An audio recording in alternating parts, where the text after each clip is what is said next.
तुमने कभी वेंडिगो का नाम सुना है? अगर नहीं तो जरा ध्यान से सुनो, क्योंकि यह सिर्फ एक कहानी नहीं बल्कि सदियों पुराना एक खौफनाक सच भी हो सकता है।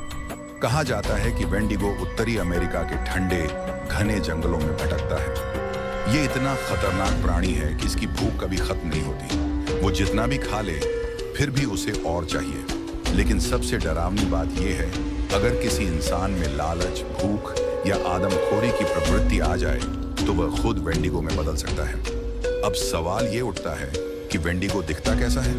कल्पना करो, एक लंबा हड्डियों का ढांचा जिसकी त्वचा इतनी पतली है कि हड्डियां साफ दिखती हैं। उसकी आंखें धंसी हुई, चमकती हुई होती हैं, जो अंधेरे में भी जलती हुई लगती हैं। कई कहानियों में बताया गया है कि उसके सींग हिरण जैसे होते हैं और उसके नुकीले दांत इंसानी हड्डियों को भी तोड़ सकते हैं। उसकी लंबी टेढ़ी मेढ़ी उंगलियां किसी को भी जकड़ सकती हैं और फिर उसका शिकार बनाना उसके लिए आसान हो जाता है। लेकिन सबसे खौफनाक चीज उसकी मौजूदगी है। कहा जाता है कि अगर जंगल में अचानक अजीब सी खामोशी छा जाए, ठंडी हवा चलने लगे और दूर से किसी के नाम पुकारने की धीमी धीमी आवाज सुनाई दे, तो समझ लो वेंडिगो तुम्हारे आसपास ही है।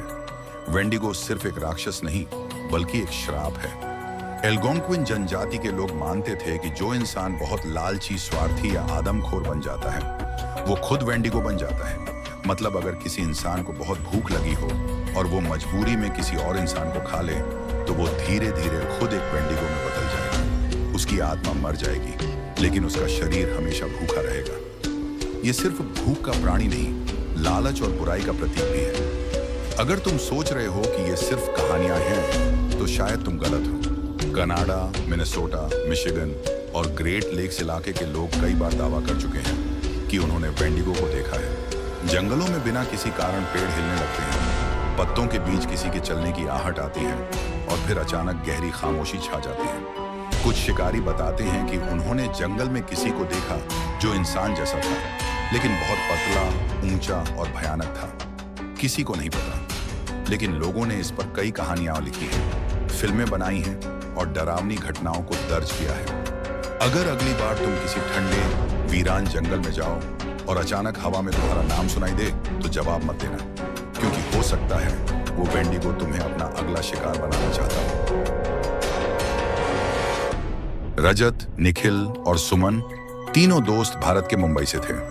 उनकी दोस्ती कॉलेज के समय से थी और अब वे अमेरिका में नौकरी के लिए आए थे। न्यूयॉर्क की चकाचौंध भरी दुनिया उनके लिए नई थी, लेकिन यहाँ की महंगाई और प्रतिस्पर्धा ने उन्हें परेशान कर रखा था। एक दिन उन्हें एक अजीब सी जॉब ऑफर मिली। एक कंपनी को जंगलों के बीच बने एक रिसर्च सेंटर में कुछ डेटा एनालिसिस करवाना था। जॉब अच्छी थी, पैसे भी बढ़िया मिल रहे थे, लेकिन लोकेशन सुनकर सुमन डर गई। एक वीरान जंगल में, वो भी ठंडी जगह पर। मुझे तो ये ठीक नहीं लग रहा, सुमन ने कहा। अरे पैसे मिल रहे हैं ना, बस एक हफ्ते की बात है, करेंगे और लौट आएंगे, निखिल ने जवाब दिया। रजत भी थोड़ा हिचकिचा रहा था, लेकिन पैसे और एडवेंचर के नाम पर वे मान गए। वे तीनों मिनेसोटा के घने जंगलों में पहुंचे। यह जगह इतनी ठंडी थी कि उनकी सांसों से धुआं निकल रहा था। रिसर्च सेंटर तक पहुंचने के लिए उन्हें एक स्थानीय गाइड मिला, जेक नाम का एक अमेरिकी आदमी। रिसर्च सेंटर तक जाने के दौरान जेक ने उन्हें एक चेतावनी दी, इस जंगल में रात के समय बाहर मत निकलना, और अगर कभी हवा में अजीब सी आवाजें सुनो तो किसी भी कीमत पर उसे मत फॉलो करना। सुमन ने घबरा कर पूछा, क्यों, ऐसा क्या है यहाँ?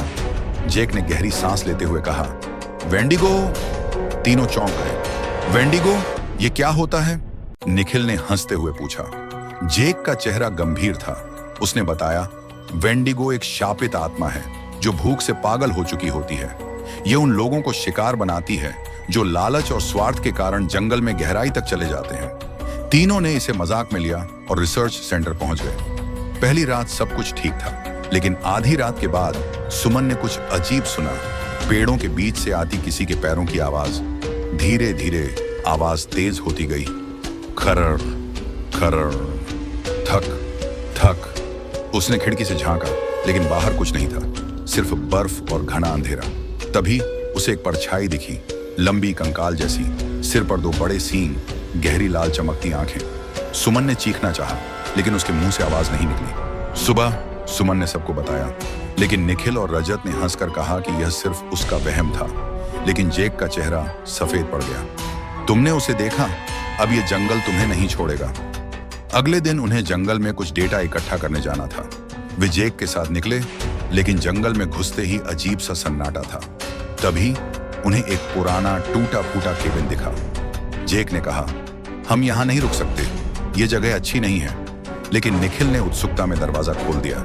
अंदर जाते ही उन्होंने देखा दीवारों पर खून से अजीब आकृतियां बनी थीं और फर्श पर कुछ पुराने नोट्स और डायरी के पन्ने बिखरे थे। रजत ने एक पन्ना उठाया और पढ़ा, अगर तुम ये पढ़ रहे हो तो तुम्हें अब भाग जाना चाहिए।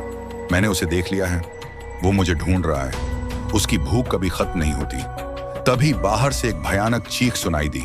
वे भागकर रिसर्च सेंटर पहुंचे, लेकिन रात होते ही डरावनी घटनाएं तेज हो गईं। ठक ठक ठक, दरवाजे पर कोई था।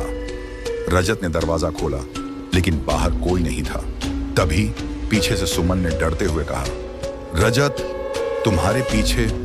रजत ने मुड़कर देखा, लंबा भयानक शरीर, गहरी जलती हुई आंखें और वो लंबी मुस्कान जो इंसानी नहीं थी।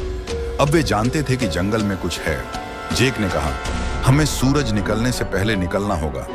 वे कार में भागे, लेकिन जैसे ही गाड़ी स्टार्ट की, सामने वही खौफनाक आकृति खड़ी थी। वो धीरे धीरे उनकी ओर बढ़ी। तुम यहां से जा नहीं सकते। तभी सुमन ने एक मशाल जला दी और जैसे ही आग की रोशनी उस पर पड़ी, वो भयानक चीख मारकर पीछे हट गया। वे किसी तरह भागने में कामयाब हुए। सूरज निकलते ही वो जंगल से बाहर आ गए। लेकिन जब वे वापस शहर पहुंचे तो उन्होंने देखा रजत की पीठ पर अजीब निशान बन चुके थे। और उस रात जब वे सो रहे थे, उन्हें लगा जैसे कोई उनके कमरे के बाहर खड़ा हो। ठक ठक ठक, कहानी अभी खत्म नहीं हुई। क्या हुआ अगर वेंडिगो अभी भी उन्हें देख रहा है? क्या वे सच में बच गए? ये सोचकर ही डर लगता है ना?